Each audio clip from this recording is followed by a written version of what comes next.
മറ്റൊരു പ്രധാനപ്പെട്ട വാർത്തയിലേക്കാണ്. Palakkad കഞ്ചിക്കോടിൽ loan app ഭീഷണിയെ തുടർന്ന് യുവാവ് ജീവനൊടുക്കി.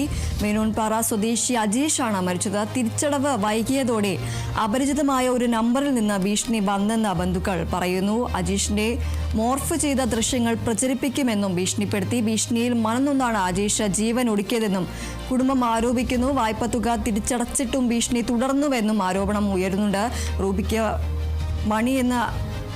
റൂബിക് മണി എന്ന ആപ്പിന്റെ പേരിലായിരുന്നു ഭീഷണി. സംഭവത്തിൽ ബന്ധുക്കൾ പോലീസിന് പരാതി നൽകിയിട്ടുണ്ട്. തിങ്കളാഴ്ചയാണ് അജീഷ് ജീവൻ ഒടുക്കിയത്. ഇത് ഒരു സ്വകാര്യ ആപ്പ് വഴി അല്ലെങ്കിൽ സ്വകാര്യ ലോൺ ആപ്പ് വഴി നടത്തിയ ഒരു ഭീഷണിയെ തുടർന്നാണ് ഈ ഒരു യുവാവ് ജീവൻ ഒടുക്കിയത് എന്നതാണ് ബന്ധുക്കൾ ആരോപിക്കുന്നത്. മേനോൻപാറ സ്വദേശിയായ അജീഷാണ് മരിച്ചത്.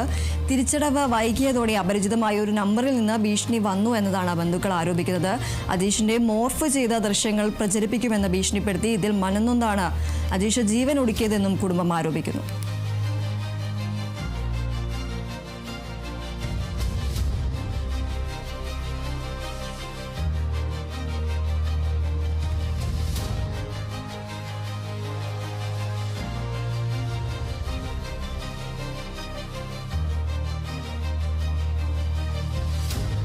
പാലക്കാട് കഞ്ചിക്കോടിലാണ് ലോൺ ആപ്പ് ഭീഷണിയെ തുടർന്ന് യുവാവ് ജീവൻ ഒടുക്കിയത്. മേനോൻപാറ സ്വദേശിയായ അജീഷാണ് ജീവൻ ഒടുക്കിയത്. ഈ ഒരു ലോൺ ആപ്പ് വഴി നടത്തിയ ഒരു ഭീഷണിയെ തുടർന്നാണ് ഇതിൽ മനംനൊന്താണ് യുവാവ് ജീവൻ ഒടുക്കിയത് എന്നതാണ് ഉയരുന്ന ആരോപണം. തിരിച്ചടവ് വൈകിയതോടെ അപരിചിതമായ ഒരു നമ്പറിൽ നിന്നും അജീഷിന് ഭീഷണി വന്നുവെന്നതാണ് ബന്ധുക്കൾ പറയുന്നത്. അജീഷിന്റെ മോർഫ് ചെയ്ത ദൃശ്യങ്ങൾ പ്രചരിപ്പിക്കുമെന്നും ഭീഷണിപ്പെടുത്തി.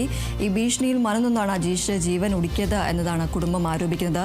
വായ്പാ തുക തിരിച്ചടച്ചിട്ടും ഭീഷണി തുടർന്നുവെന്നും ആരോപണം ഉയർന്നുണ്ട്. റൂബിക് മണി എന്ന ആപ്പിന്റെ പേരിലായിരുന്നു ഇത്തരത്തിലൊരു ഭീഷണി സന്ദേശം എത്തിയത്. ഈ ഒരു ഫോണിലേക്ക് ഒരു അപരിചിതമായ നമ്പറിൽ നിന്നും ഭീഷണി ഫോണിലേക്ക് വന്നു എന്നതാണ് പറയുന്നത്. അജീഷിന്റെ മോർഫ് ചെയ്ത ദൃശ്യങ്ങളടക്കം പ്രചരിപ്പിക്കുമെന്ന് പറഞ്ഞാണ് ഭീഷണി വന്നത്. ഈ ഭീഷണിയിൽ മനംനൊന്താണ് അജീഷ് ജീവൻ ഒടുക്കിയതെന്നാണ് കുടുംബം ആരോപിക്കുന്നത്. ഈ ഒരു വായ്പ തുക തിരിച്ചടച്ചിട്ടും ഭീഷണി തുടർന്നുവെന്നും ഒരു ആരോപണം ഉയർന്നുണ്ട്. റൂബിക് മണി എന്ന ആപ്പിന്റെ പേരിലാണ് ഈ ഒരു ഭീഷണി സന്ദേശം എത്തിയിരിക്കുന്നത്. സംഭവത്തിൽ എന്തായാലും ബന്ധുക്കൾ പോലീസിന് പരാതി നൽകിയിട്ടുണ്ട്. തിങ്കളാഴ്ചയാണ് അജീഷ് ജീവൻ ഒടുക്കിയത്.